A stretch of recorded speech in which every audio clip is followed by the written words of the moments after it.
What's up guys, welcome back to another GGF video review, and today I'll be taking a look at the HS420 from HAVN. Now you're probably familiar with this brand now because this case has been out for a few months now. There's been quite a few reviews, and I do apologize for not getting this video out on launch because I did see this at Computex. I was blown away by the design element behind it, the features and the quality of the case, and then I reached out to the guys about this case, and then we sort of lost contact, and then the last thing I know, the case had launched, so I didn't even get around to actually communicating with them to get one or two sent out to review. Then I started getting hit with emails from you guys like, when's my review coming out? When am I doing a custom liquid build in it? When am I going to talk about all the radiator support? So that kind of urged me to reconnect that contact. I spoke to them again and they sent me both of the models. They sent me the white and the black, and then they sent me the VGPU model and then the non-VGPU model. So this video is going to be quite long. It's a new case, there's a lot to cover. So let's jump in and get started.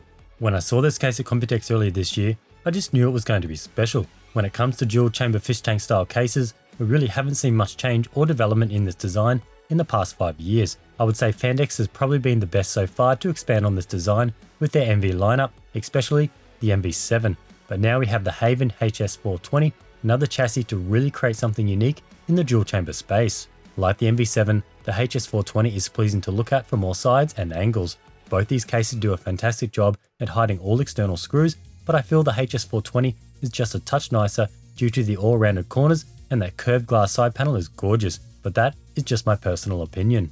HAVN also weren't afraid to jump out of the traditional case comfort zone and try new things. This could also go terribly wrong, but I feel they did a good job. Things like the cable grommets are like nothing I've seen before. The rear fan spots have this sunken look to them where they sit inside the chassis frame, cable routing guides with indicators, and lastly, a dedicated model with directed airflow just for vertical GPU mounted builds. I'll cover all those and more throughout this review.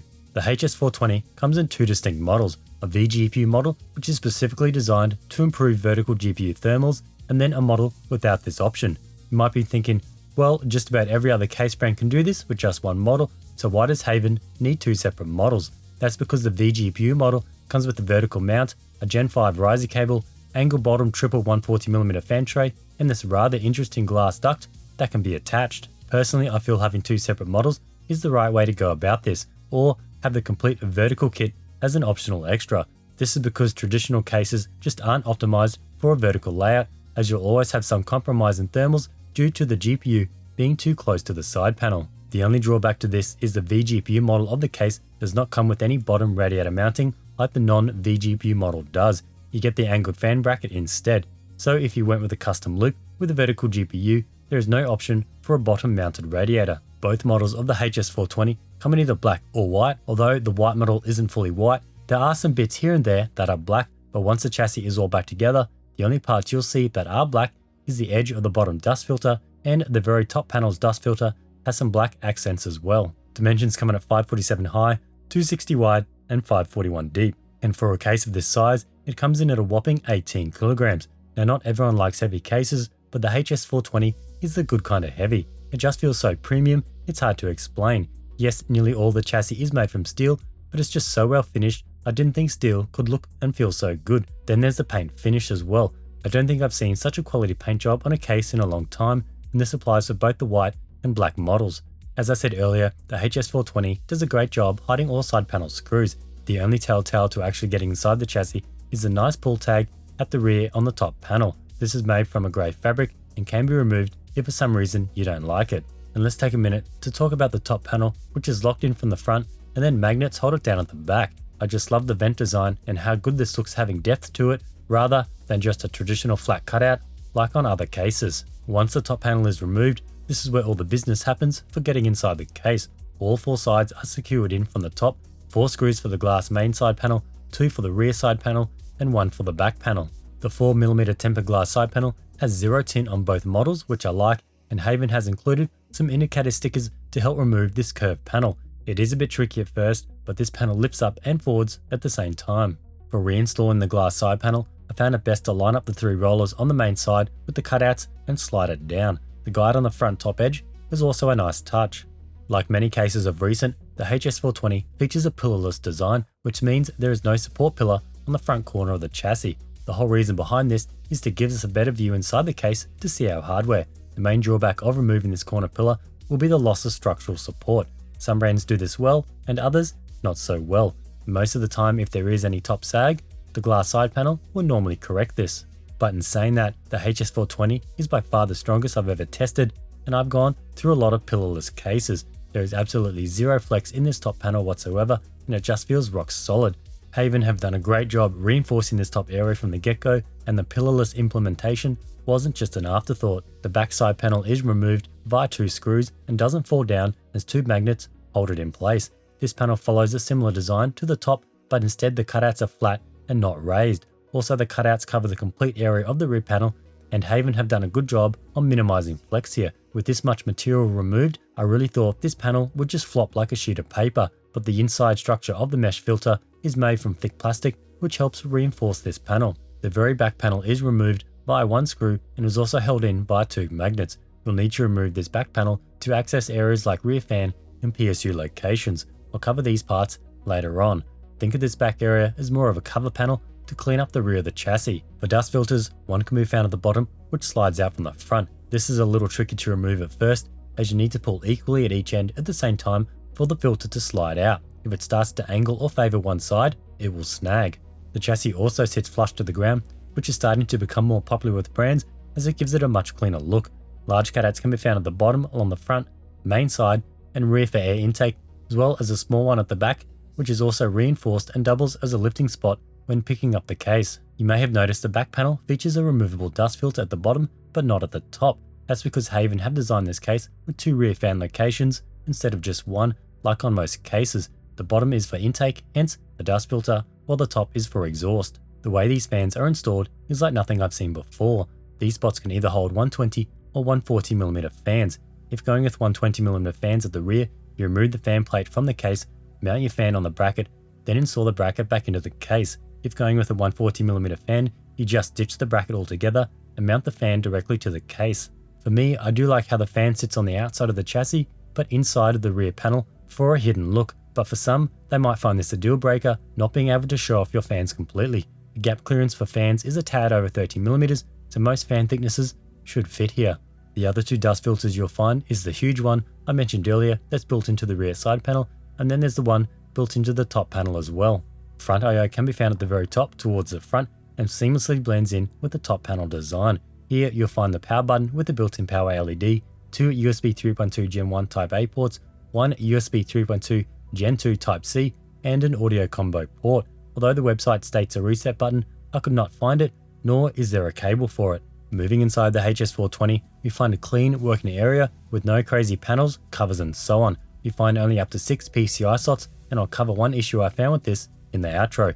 Back connect motherboards are not supported in this chassis, and there are no cutouts for the back connectors to pass through, and with the limited motherboard options on the market, I'm okay with this. The case will fit up to EHX motherboards, and my test ROG Z890 Extreme had no issues at all. The right angle 24-pin was tight, but managed to install just fine. And let's talk about these interesting cable grommets and just how good the 24-pin cable looks with these in place. These work more as cable guides, where your cables can be inserted between, then the top and bottom guides can help keep the cables in line. These can be removed just like normal cable grommets, and there's extra sliding guides supplied for the spots that don't have them, or they can be completely removed altogether. You'll find this grommet system pretty much around the whole motherboard for 100% coverage for motherboard connectors. For GPU clearances, there's 495mm to the front of the case and 320mm to the side radial location. One thing to mention is that when removing and installing PCIe cards, your screwdriver needs to be fed into the side of the case to access these screws. You can go on the outside at an angle, but it is not really optimal. You'll need the shaft of the screwdriver to be at least 85mm in length, and my LTT screwdriver was just long enough. HAVN also includes an anti-sag bracket for your GPU.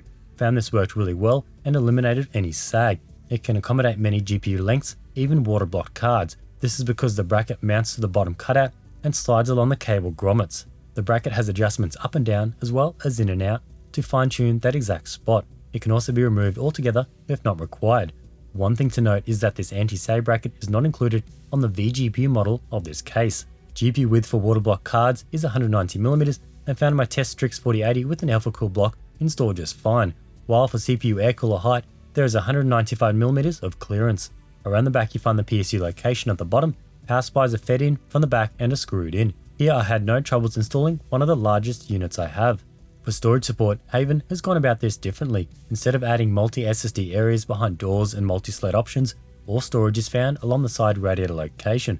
To access each compartment, the whole tray needs to be removed via 3 screws from the back. Once out, we now have access to unscrew each of the individual cages, which can either hold 2 2.5-inch SSDs or one 3.5-inch hard drive. One thing to note is that hard drives without the center hole, like this one, will only screw into the cages with 2 screws, not 4. This is because HAVN went with 4 mounting holes instead of the full 6.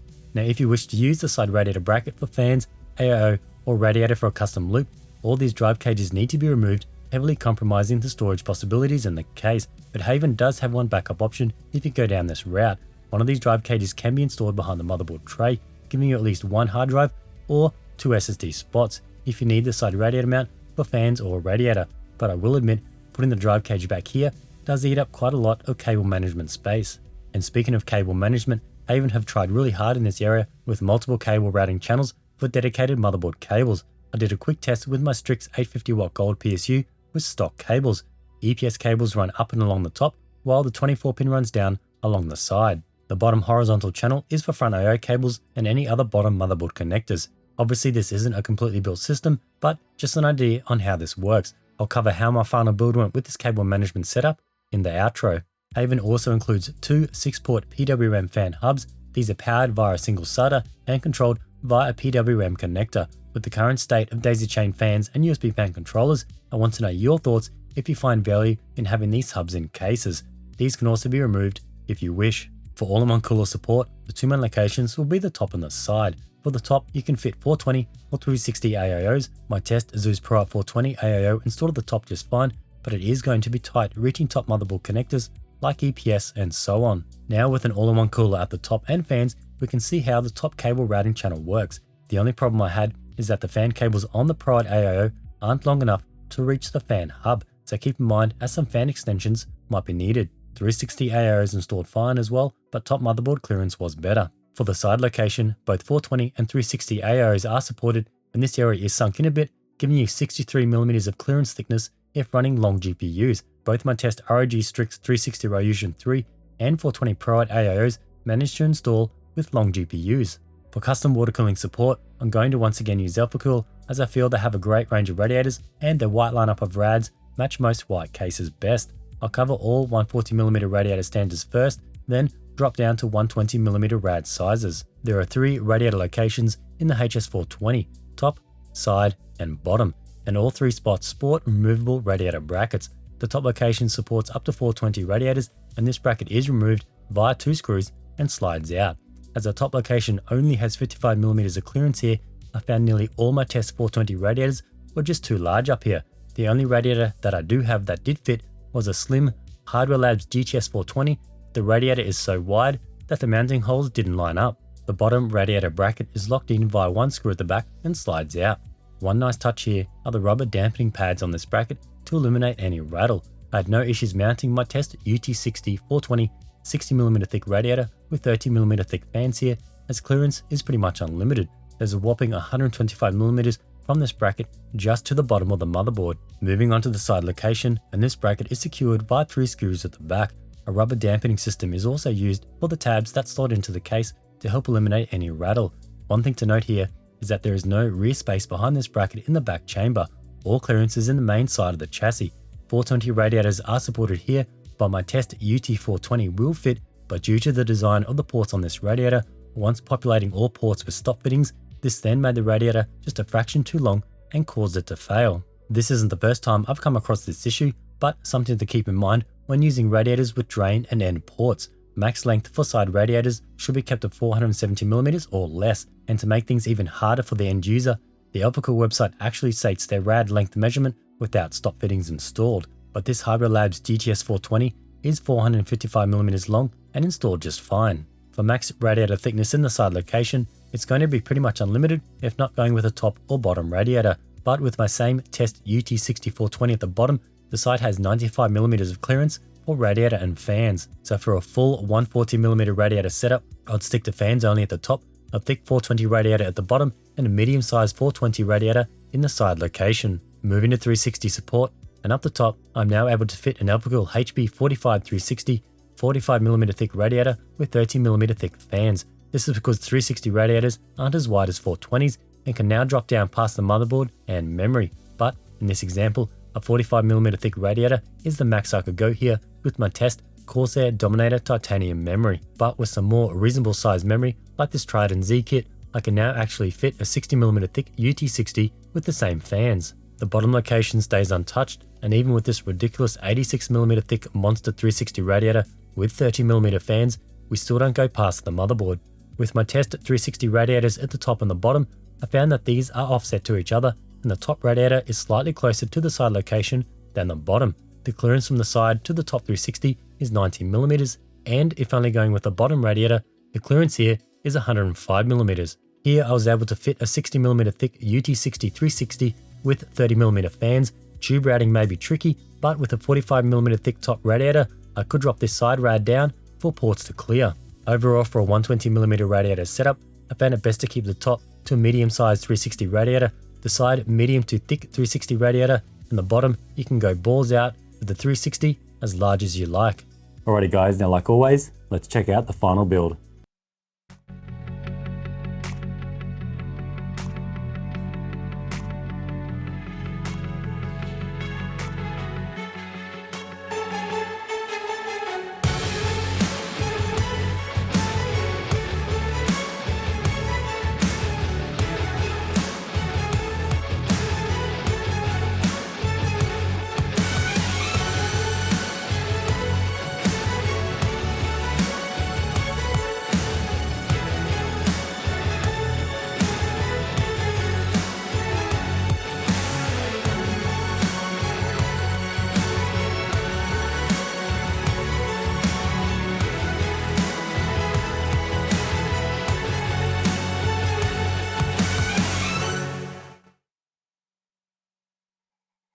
Now that is the final build there. I went with an all white setup, and this coolant I mixed a yellow and orange dye to try and get something a little bit elegant, a little bit differently. Now, a few other things I want to cover before I wrap this video up and then go over the price.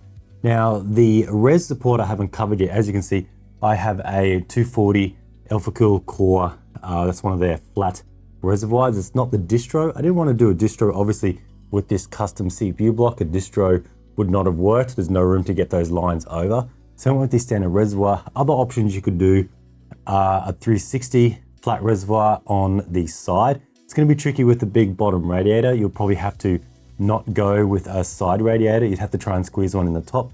So not too many options. The rear spots for reservoirs will be tricky because they're sunk in this frame in the middle here. You could stick it on the outside here. It may get a little bit messy, but definitely your main spot is going to be on the side spot, just like that I've done there. And you may have noticed that this reservoir looks a little bit different. It's not as clear as it should be. That's because I frosted it. I wanted to change it up a little bit. I wanted it to match the tubing. So I have just spray painted that with a standard glass frosting spray paint. I've used them quite a bit. I've actually used them to do clear tubing to make it frosted. It's so much quicker than sanding it. I literally just blasted this whole reservoir in one go. Obviously I took the pump off. I took the stop fittings out, I plugged them back up, I just went over the whole lot, and then I just painted some of the other parts to match the aesthetic. Vertical GPU, I haven't covered too much. I didn't want to go on a lot about that because I've seen a lot of the other reviews have really focused heavily on the vertical GPU bracket. The cable is Gen 5. I was quite surprised to see that. So I guess when the RTX 50 series come out, that is ready to go for that. You've got this angled bracket down the bottom here. Then you've got that glass shroud. I tested it all. I didn't do any thermals and all that because a lot of other people have done that. I don't really do thermals. I cover more on the custom water cooling side of things, and this review is probably going to be long enough, but you got that glass on the side. You can actually slide the whole unit sort of in and out because you need to get it lined up exactly with that curved glass duct. You can't have any of gap because then that'll affect the airflow. But yeah, no issues there. The only two things I concluded with the vertical GPU model is it pushes the GPU up quite high. So it actually clears everything down the bottom here. It clears this little lip here that the PSU goes under. So you just have to be wary with things like large all-in-one coolers. If you're going with a custom loop, have to be careful with your GPU terminal coming right up top close to your CPU block. I'll throw some shots of B-roll so we can see exactly how close that looks. And then furthermore, I came to a bit of a conundrum with these two models, with the vGPU model and then the non-vGPU model. So if you went to do a custom loop with the vGPU model and you wanted a vertical GPU like this, exactly like this with a vertical GPU, it only comes with this in the bottom for the vGPU model. You take this out, there is no radiator mounting on the bottom. So this bracket that I've got in this one comes with the non-vGPU, and then you get this one in the vGPU. So I reached out to them and said, hey, what happens if someone wanted to go vertical GPU in the vGPU model for a custom loop? They're gonna have a nice displaying GPU, and then all of this space cannot be used. Like, it's gonna be very hard to mount you can't really mount a radiator on this. One, it's gonna affect the side panel. Two, these are threaded holes to mount fans. Two, there's just no way you can do it. So the guys have concluded that they will be doing some extra additional accessories you can purchase. I don't have any price, any ETAs. So you can get things like just the vertical GPU riser. So obviously you don't need this.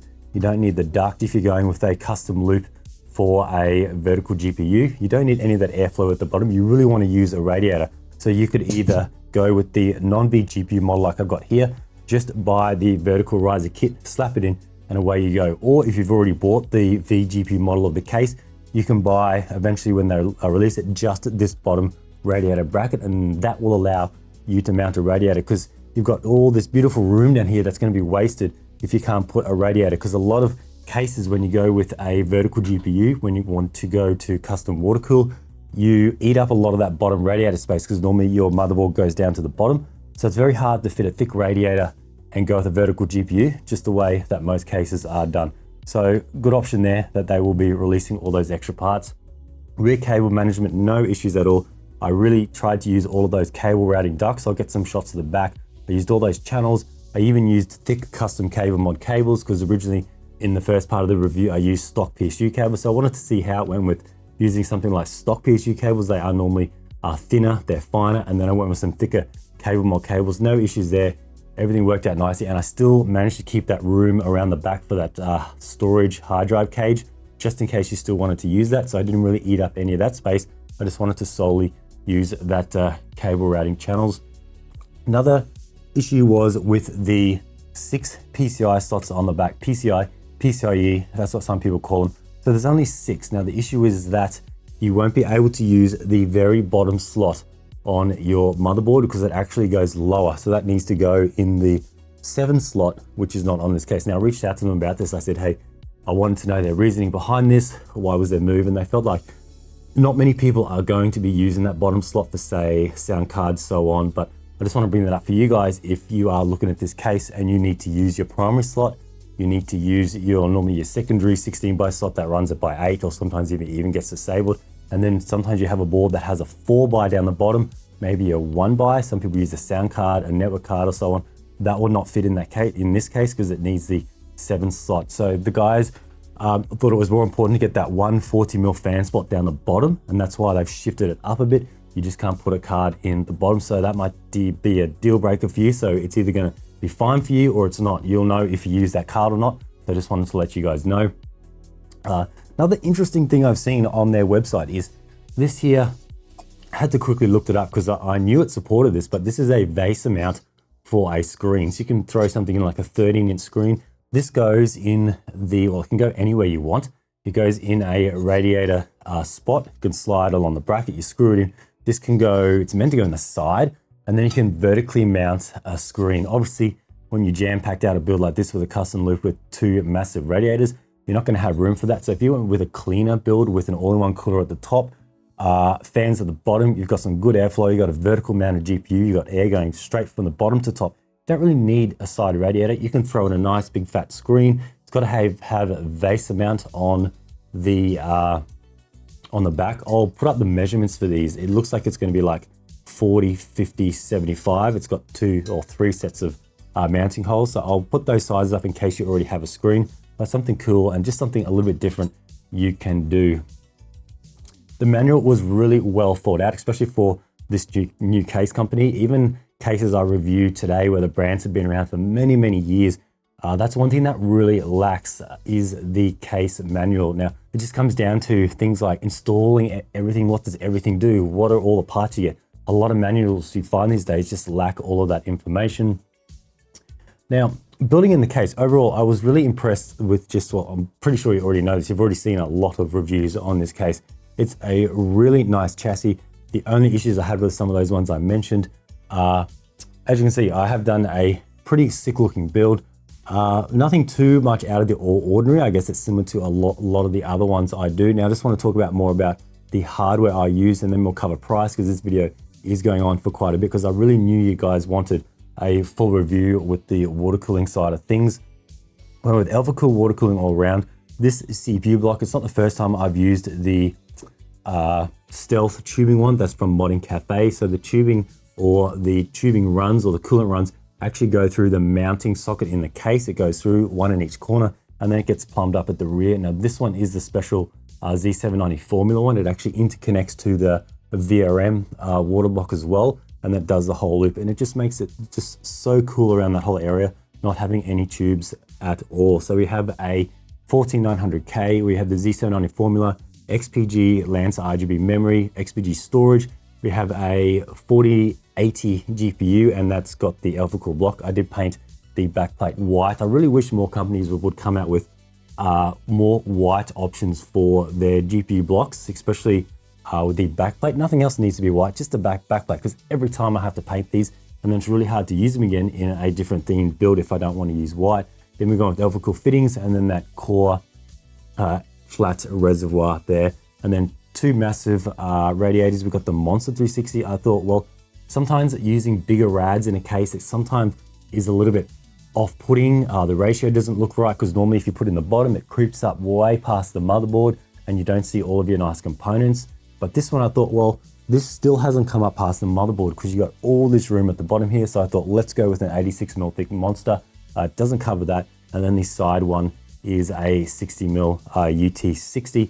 And then the top, I decided not to go with one at all because of the limitations. And especially when I went with this custom CPU block, it even pushed it out further, and I couldn't get a radiator at all. But I think that's pretty good. You've got airflow in, airflow in. Now, some people might disagree, but I like to cool all of my radiators with cool from the outside air. So the bottom is sucking in fresh air onto that radiator. The rear is sucking in from the rear side. The side is sucking in from the rear side. That's getting fresh air from outside. And then the air is just going straight up out the top. We don't have to worry about our components heating up. That's just air is going to go straight through. And then our coolant will be cooled with the coolest air from the outside.